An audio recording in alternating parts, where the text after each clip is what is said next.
ଯେଉଁ ବୟସରେ ପାଠ ପଢ଼ି ସାଙ୍ଗସାଥୀ ମାନଙ୍କ ସହିତ ଖେଳକୁଦ କରିବା କଥା ସେହି ବୟସରେ ବୋହୁଛନ୍ତି ପରିବାରର ବୋଝ। ମାତ୍ର 13 ବର୍ଷ ବୟସରେ ଗାଁରୁ ସହରକୁ ଯାଇ ସାହିକୁ ସାହି ବୁଲି ବିକ୍ରି କରୁଛନ୍ତି ଦାନ୍ତିକିଲି ନିମକି। ଏସବୁ ବିକ୍ରି କଲେ ହିଁ ଚଳିବେ 8 ପ୍ରାଣୀ କୁଟୁମ୍ବ। ଏଭଳି ଏକ ହୃଦୟ ବିଦାରକ ଦୃଶ୍ୟ ଦେଖିବାକୁ ମିଳିଛି ଛତ୍ରପୁର ବ୍ଲକ ଅନ୍ତର୍ଗତ ଟାଙ୍ଗଣାପଲ୍ଲୀ ପଞ୍ଚାୟତର ରାମପଲ୍ଲୀରେ। ରାମପଲ୍ଲୀରେ ରହୁଛନ୍ତି ବସନ୍ତ ସାହୁଙ୍କ ପରିବାର।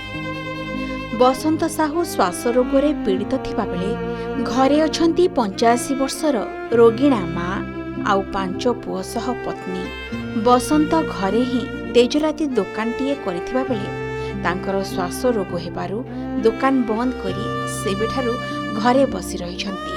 ଶ୍ୱାସରୋଗ କାରଣରୁ ସେ ବାହାରକୁ କାମ କରିବାକୁ ଯାଇପାରୁନାହାନ୍ତି। ଆଉ ଏଭଳି ସ୍ଥଳେ ବସନ୍ତଙ୍କର 8 ପ୍ରାଣୀ କୁଟୁମ୍ବକୁ ଚଳାଉଛନ୍ତି ତାଙ୍କର 13 ବର୍ଷର ବଡ଼ ପୁଅ ଚନ୍ଦନ ସାହୁ। ଚନ୍ଦନ ଗାଁ ବିଦ୍ୟାଳୟରେ 8ମ ଶ୍ରେଣୀରେ ପାଠ ପଢ଼ୁଛନ୍ତି। ଘରେ ରୋଗିଣା ଜେଜେମା ସାଙ୍ଗକୁ ବାପାଙ୍କର ଶ୍ୱାସରୋଗ। ସେପଟେ ଘରେ 4 ସାନ ଭାଇଙ୍କ ମୁହଁକୁ ଦେଖି ଚନ୍ଦନ ରୋଜଗାର କରିବା ପାଇଁ ଘରୁ ପାଦ ବାହାର କରିଛନ୍ତି।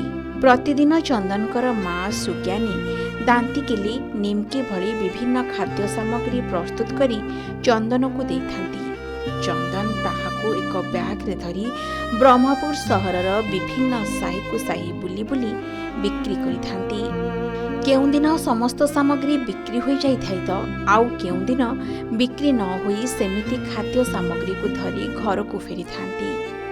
ଚନ୍ଦନ ଯାହା ବିକ୍ରି କରି ଟଙ୍କା ଆଣିଥାନ୍ତି ସେହି ଟଙ୍କାରେ ଚନ୍ଦନଙ୍କ ପରିବାର ଚଳିଥାଏ। ଚନ୍ଦନ ଅପରାହ୍ନ 2ଟାରୁ ଖାଦ୍ୟ ସାମଗ୍ରୀ ଧରି ଘରୁ ବ୍ରହ୍ମପୁର ଅଭିମୁଖେ ବାହାରି ପଡ଼ିଥାନ୍ତି। ଫେରିଲା ବେଳକୁ ରାତି 8ଟାରୁ 9ଟା ହୋଇଯାଏ। ପାଠ ପଢ଼ିବା ପାଇଁ ବେଶ୍ ଇଚ୍ଛା, କିନ୍ତୁ ଘରର ସ୍ଥିତିକୁ ଦେଖି କେବେ ସ୍କୁଲ ଯାଉଛନ୍ତି ତ ଆଉ କେବେ ସ୍କୁଲ ନ ଯାଇ ଖାଦ୍ୟ ସାମଗ୍ରୀ ବିକ୍ରି କରିବା ନିମନ୍ତେ ରହିଯାଉଛନ୍ତି। ସେପଟେ ଚନ୍ଦନ ଯାହା ବିକ୍ରି କରି ଆଣନ୍ତି ଘର ଚଳୁଥିବା ବେଳେ ଏପଟେ ଜିଲ୍ଲା ପ୍ରଶାସନ ସହାୟତାର ହାତ ବଢ଼ାନ୍ତୁ ବୋଲି ନିବେଦନ କରିଛନ୍ତି ଚନ୍ଦନଙ୍କ ମା।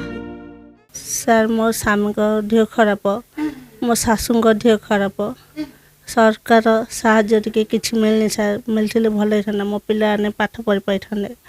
ଆଉ ମୁଁ ଯାହା ବନାବନି ଟିକେ କଲାରୁ ମୋ ପିଲାମାନେ ଉଠିଲା ବିକିବାକୁ ସାହାଯ୍ୟ କିଏ କରିନାହାନ୍ତି ବୋଲି। ଆଉ ଜଣେ ସାହାଯ୍ୟ କରିଥିଲେ ଯେ ଘର ଖର୍ଚ୍ଚ କରିବା ପାଇଁ, ଆଉ ସରକାର ସାହାଯ୍ୟ କିଛି ମିଳିନି। ମିଳିଥିଲେ ଭଲ ହେଇଥାନ୍ତା, ମୋ ପିଲାମାନେ ପାଠ ପଢ଼ିଥାନ୍ତେ, ଦୋକାନଟା ଖୋଲିଥାନ୍ତେ। ଆମ ଘର ଚଳିବା ଅସୁବିଧା, ମୁଁ ବିକାବିକି କରେ। ମୋ ବାବାଙ୍କର ଦେହ ଖରାପ। ଆଗେ ବି ବାବା ଘର ଚଳାଉଥିଲେ, ହେଲେ ବାବାଙ୍କର ଦେହ ଖରାପ ହେଲା ପରଠୁ ମୁଁ ବିକିବାକୁ ଯାଉଛି। ଏବେ 2 ବର୍ଷ ହେଲାଣି। ମମି ବନାବନି କରନ୍ତି, ମୁଁ ବିକିବାକୁ ଯାଉଛି। ଜେଜେମାଙ୍କର ବି ଦେହ ଖରାପ।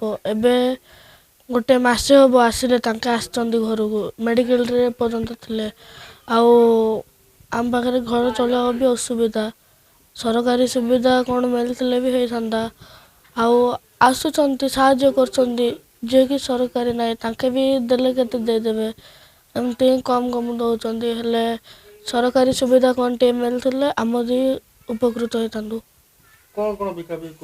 ନିମକି, ଦାନ୍ତିକିଲି, ଗଜା, ଏମିତି ସବୁ ସାମାନ ମମି ବନାନ୍ତି, ମୁଁ ବିକିବାକୁ ଯାଉଛି। ସେପଟେ ବସନ୍ତଙ୍କର ପରିବାରର ଏଭଳି ସ୍ଥିତିକୁ ଦେଖି ସ୍ଥାନୀୟ ଗ୍ରାମବାସୀମାନେ ନିଜର ସାମର୍ଥ୍ୟ ଅନୁସାରେ ସାହାଯ୍ୟ କରୁଛନ୍ତି। ତେବେ ଜିଲ୍ଲା ପ୍ରଶାସନ, ଜନପ୍ରତିନିଧି ଏନେଇ ଦୃଷ୍ଟି ଦେଇ ବସନ୍ତଙ୍କର ପରିବାରକୁ ଆର୍ଥିକ ସହାୟତା ପ୍ରଦାନ କରନ୍ତୁ ବୋଲି ନିବେଦନ କରିଛନ୍ତି ସ୍ଥାନୀୟ ବାସିନ୍ଦା।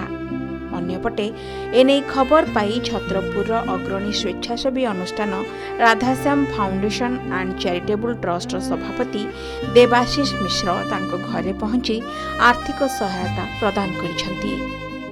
ହଁ ସାର୍, ମୋର ଟିକେ ଦେହ ଅସୁସ୍ଥ ଅଛି। ଆଉ ଆଗ ଟିକେ ଏମିତି କ'ଣ କରିକି ଟିକେ ଚଳୁଥାଇ ଘର ପରିବାର, ମୋର ଟିକେ ଅସୁବିଧା ହେଇଯିବା ହେତୁ ମୋ ସ୍ତ୍ରୀ ଟିକେ ବନାବନି କରୁଛେ ଏବଂ ମୋ ଛୁଆକୁ ଛାଡ଼ୁଛନ୍ତି ବିକିବାକୁ। ଟିକେ ସେଠୁ କ'ଣ ଟିକେ ଭରଣ ପୋଷଣ ହେଉଛି ସାର୍, ଟିକେ ଚଳୁଥିଲା। ସରକାର ଆମକୁ କେବେ କିଛି ବି ସୁବିଧା କରିନାହାନ୍ତି ସାର୍। ତାଙ୍କର ବହୁତ ଭରଣ ପୋଷଣରେ ବହୁତ ଅସୁବିଧା ହେଉଛି। ତାଙ୍କର ଗୋଟେ ଛୋଟ କୁନି ପିଲାଟେ, ସିଏ ବାହାରେ ବୁଲି ବୁଲି ଯାହା ଏ ଯେଉଁ ବେପାର କରୁଛନ୍ତି ସେ ଇଏରେ ଯାହା ଆଣିଲେ ତାଙ୍କେ ସେଥିରେ ଭରଣ ପୋଷଣ ହେଉଛନ୍ତି। ସେ ଶୁଣିକିରି ଆମେ ରାଧେଶ୍ୟାମ ଫାଉଣ୍ଡେସନ୍ ତରଫରୁ ଆମେ ଆସିଲୁ ତାଙ୍କ ଗାଁକୁ, ଘରକୁ ଆସିଲୁ।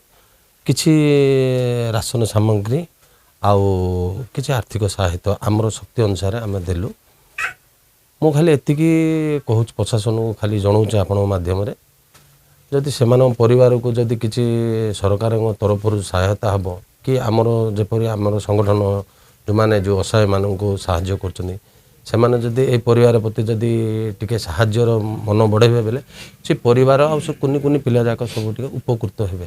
ସାର୍ ଆମ ଚନ୍ଦନ କୁମାର ସାହୁ ତାଙ୍କ ପରିବାରଟା ବହୁତ ଦୁଃଖ ଦୁର୍ଦ୍ଦଶାରେ ଗତି କରୁଛନ୍ତି। ଆଉ ବାହାର ଲୋକ ଆସି ସାର୍ ବାହାର ଲୋକ ଆସି ମଧ୍ୟ ତାଙ୍କୁ ସାହାଯ୍ୟ କରୁଛନ୍ତି, କିନ୍ତୁ ଯେତିକି ସାହାଯ୍ୟ ମିଳୁଛି ସେଥିପାଇଁ ତାଙ୍କ ପରିବାର ପ୍ରତିପୋଷଣ ପାଇଁ ମଧ୍ୟ ପ୍ରଯୁଜ୍ୟ ହୋଇପାରିବ ନାହିଁ। ତାଙ୍କୁ ସାର୍ ଗଭର୍ଣ୍ଣମେଣ୍ଟକୁ ମୁଁ ଏତିକି ରିକ୍ୱେଷ୍ଟ କରୁଛି, ଯଦି ସରକାରୀ ସହାୟତା କୌଣସି ମିଳିଥାନ୍ତା ହେଲେ ତାଙ୍କ ପରିବାରଟା ଟିକେ ଭଲରେ ଚଳିଥାନ୍ତେ ଆଉ ପିଲାଗୁଡ଼ା ମଧ୍ୟ ପାଠ ପଢ଼ି ପାରିଥାନ୍ତେ। ବସନ୍ତଙ୍କର 5 ପୁଅ। ଚନ୍ଦନ ସବୁଠାରୁ ବଡ଼ ପୁଅ ହୋଇଥିବା ବେଳେ ଦ୍ୱିତୀୟକୁ ମାତ୍ର 5 ବର୍ଷ, ତୃତୀୟକୁ 3 ବର୍ଷ, ଚତୁର୍ଥକୁ 2 ବର୍ଷ ବୟସ ଓ ସବୁଠୁ ସାନ ପୁଅକୁ ବର୍ଷକରୁ କମ୍ ବୟସ।